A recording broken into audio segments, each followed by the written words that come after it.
Bon, vous savez tout sur les Jeux Olympiques, il faut donc restreindre le propos malheureusement. Parlons des disciplines d'abord, si vous le voulez bien. On peut imaginer que toutes les disciplines des Jeux d'hiver viennent du froid, c'est-à-dire de Scandinavie ou d'Europe centrale, c'est vrai? Oui, c'est un peu vrai. Norvège, Suède, Canada, bon. Mais il y en a qui viennent de l'Écosse, d'Angleterre, tout de même. Hein. Donc, et puis il y a même des origines, quelquefois celtiques aussi, à certaines disciplines. On peut même imaginer, je vais même aller beaucoup plus loin, tout ce qui est bobsleigh et luge et traîneau, en fait, Oui. ça a été imaginé en fait par les Égyptiens, tout simplement. Par les Égyptiens? Et oui, parce que les premiers traîneaux servaient à traîner des charges sur le sable et Les non pas pierres sur... pour les pyramides, on le Et voit dans voilà, l'Astérix. exactement, et non pas sur la glace. D'accord. Alors, vous dites qu'il y a certaines spécialités qui sont nées ailleurs que dans des pays froids. Alors, ça amène ma deuxième question. Dans l'histoire des Jeux, certaines disciplines n'ont fait que passer et ont disparu. Je pense à une, par exemple, Oui. le curling. Oui. Le curling, ça vient Oui. d'Écosse, c'est bien Tout ça? à fait, absolument, ouais. Bon. Et Il y en a d'autres? qui viennent d'Écosse? Oui, ou qui ont disparu. Oui, alors il y a beaucoup de disciplines qui ont disparu. Il y en a qui sont quand même très étranges. Par exemple, à Saint-Moritz en 1928, je ne sais pas si vous vous souvenez de ça. Non. Il y avait des courses de ski et les skieurs étaient tirés par des chevaux. Alors ça n'a pas du tout marché. C'est une discipline qui a immédiatement disparu. De ski avec des chevaux. Avec des chevaux, exactement. Oui, mais il y a des choses très drôles. Il y avait par exemple le patinage à voile, qui était très très apprécié par les Suédois. Saint-Moritz aussi? À Saint-Moritz aussi, et puis qui a fini par disparaître. On comprend un peu pourquoi, mais il y a eu aussi pendant 2 Olympiades, il y a eu le lacrosse, c'était une sorte de hockey avec une crosse, mais au bout de la crosse, il y avait un petit filet. Alors donc la balle, c'était pas un palais, c'était une balle, rentrait dans le petit filet et donc on renvoyait un petit peu comme au hockey, mais ça s'appelait le lacrosse et le lacrosse a complètement disparu. C'est drôle parce que le lacrosse on le trouve chez les Indiens Iroquois, oui. sous un autre nom, et c'est Jacques Cartier qui l'a fait découvrir en fait aux Canadiens au XVIe siècle. Et puis après ça a été donc voilà, et après donc ça a été effectivement adopté par d'autres, les Écossais, les Suédois, les Norvégiens, etc.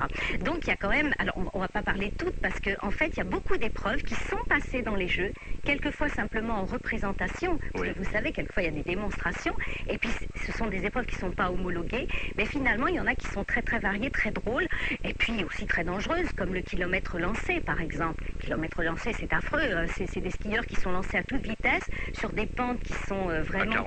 Voilà, et puis bon, le tout c'est de faire très très rapidement en fait le minimum de temps. Alors parmi les grands vainqueurs, les idoles des Jeux d'hiver, que ce soit des hommes ou des femmes d'ailleurs, certains ont eu des destins un peu hors du commun. Bon, évidemment, on pense toujours à Kili, parce que Kili, ça a été une icône intégrale, et puis maintenant il est au CIO, il a eu une suite derrière. Est-ce qu'il y a d'autres exemples de gens qui ont eu des destins particuliers? Mais en fait, il n'y en a pas, enfin, quand on parle de légende vraiment, ou d'idole, il n'y en a pas énormément. Moi je dirais comme ça, bon, Sonia Aigné, parce que bon, c'est vrai que c'est une patineuse qui a 11 ans à patiner, qui est au JO et qui a été 7e donc en 1924 à Chamonix. Puis après, bon, elle a eu l'or 3 fois de suite. C'était une petite gamine. Alors, d'habitude, à cette époque-là, les femmes patinaient avec des jupes longues. Elle arrivait à des petites jupes courtes et puis des tenues affriolantes. Donc, c'est vrai qu'il y avait, bon, du coup, on a retenu son image et puis sa légèreté, quoi. Oui. Il y a eu Peggy Fleming, parce qu'on l'a surnommée la fée de la glace et que les Américains ont beaucoup fait sur son image. Moi bon, il y a quand même Tony Seller, hein, 3 fois médaillé d'or, donc comme il faut Kili, me le recaser, moi, parce que Tony Seller, je ne sais pas qui c'est. Trois fois médaille d'or en 1956, donc en fait, Kili l'a égalé, quoi. Ah oui, oui, et puis bon, alors plus près de nous, allez, pour vous aider un peu. Je sens qu'il n'est pas trop sportif. Alberto Tomba. Ah oui, Tomba, quand même, oui, hein. Tomba, oui. Bon, mais je crois que ça deviendra une légende, Tomba, parce que... mais j'ai l'impression que ceux qui ont su à la fois exploiter leur image, quand même, bon, faut bien le dire, qui ont su faire de la publicité autour d'eux, et puis peut-être qu'ils sont devenus quelquefois chefs d'entreprise, qui ont donné leur nom comme ça à des marques qui ont été lancées, bon, bah c'est ceux-là qui restent. Mais moi quand même, attendez, il y en a un que vous connaissez, c'est Salco. Non. Non. Bon voilà, il ne regarde pas le patinage. Eh ben écoutez, vous connaissez pas le triple salto quand on regarde le patinage. Salto. Non? Ou Salco? Salco. Salco, ah bon, et donc, c'est le nom d'un patineur. C'est le nom d'un patineur, son nom. Et le pauvre, figurez-vous qu'il l'a emporté dans une Olympiade grâce à son fameux saut. Et l'Olympiade d'après, il a chuté sur son saut, mais son adversaire a réussi le saut et lui a volé la médaille. C'est dur, ça. Ça, c'est dur. Ça, c'est dur. D'ailleurs, il ne s'est jamais pu représenter au JO. Je vous dis tout de suite qu'il nous reste 1 minute. Alors il va falloir choisir. Vous avez écrit un bouquin, hein, je le cite tout de suite, Les origines des Jeux Olympiques d'hiver et d'été. Ça va paraître dans quelques semaines ou dans quelques mois, on ne sait pas encore très précisément, aux éditions du Rocher. Je voudrais quand même vous demander une chose quand même. La triche.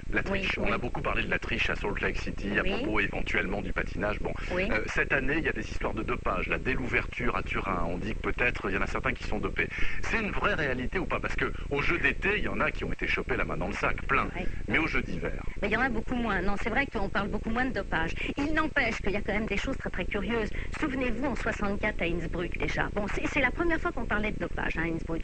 Les Allemands de l'Est et les Soviétiques raflaient tout en ski de fond. Jusque-là, ils n'avaient quasiment jamais rien gagné. C'était les Norvégiens, les Suédois qui... Alors les Norvégiens ont fait leur petite enquête. Ils trouvaient que les Soviétiques s'arrêtaient un petit peu trop souvent au stand de ravitaillement. Ils ont dit non, mais la boisson, ce qu'ils boivent là, c'est pas du tout. C'est pas de l'eau. Bon, ils ont été même jusqu'à faire une enquête et ils se sont aperçus qu'ils faisaient des transfusions sanguines. Sauf que à cette époque-là, si vous voulez, bon, on laissait couler les choses, bon, on laissait filer.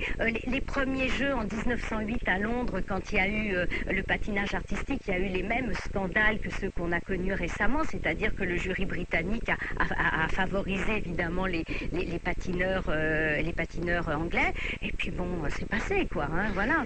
Alors une toute petite dernière question. Les plus beaux jeux, selon vous, c'est lesquels? Parce que ceux de Turin, ils ont pas l'air d'intéresser grand monde. Il y a Berlusconi qui dit qu'ils sont faits. Allez, je suis chauvine. 68 Grenoble. Je dirais pareil. Parce que là, je les ai vus. Et là, on est d'accord. Ah oui, on est pour une fois d'accord. Violaine Vanayek, merci infiniment d'avoir été l'invité de RTL Soir.